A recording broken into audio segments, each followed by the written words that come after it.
outliving our assets. A question oftentimes comes up of how can I avoid outliving my retirement assets? Well, how can we make our money last longer is another way to state that particular risk. Oftentimes, most people are concerned with making sure that they don't live longer than their assets last. And how you plan to avoid outliving your money in retirement is you have a written retirement income plan, something that we require at the Coastal Financial Plan, that all of our clients have and all of our prospective clients have before they make any financial decisions. What happens if you outlive your money is another question. What do I do? What's the alternatives? What if my income streams stop in retirement? What if my pension didn't have a survivor benefit on it and I'm a surviving spouse, so I don't receive that benefit anymore? What am I going to do if that money is no longer going to be paying me out throughout my retirement years?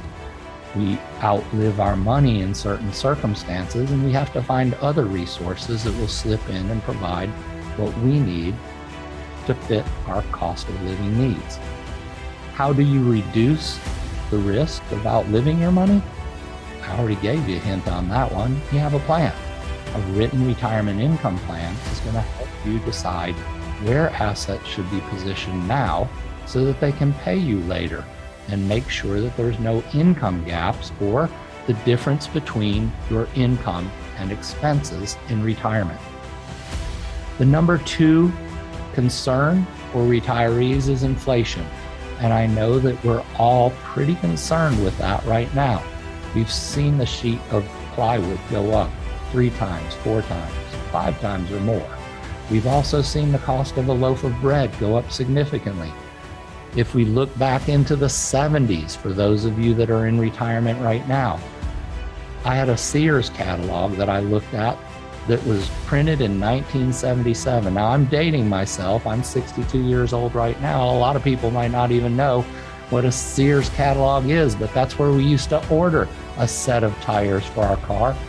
A set of tires in 1977 cost $80 for a set of 4 tires. Today, we're looking at close to $800 for a set of tires that are rated to last a little bit longer, but certainly we see the effects of inflation. How do we address inflation? We have that retirement income plan that spells out what specific inflation will and how it will affect each area of your expenses in retirement. So how does inflation affect retirement? Well, certainly it's going to affect you over a 20 to 30 year span of retirement.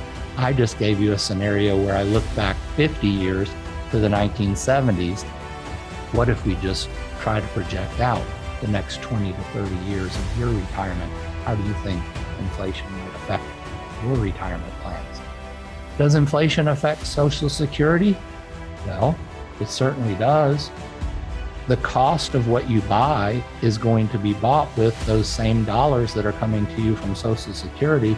And thank goodness there is a cost of living adjustment that's added to Social Security. So that will help protect you against some inflation. We look at a historical rate of inflation and we fudge on it a little bit.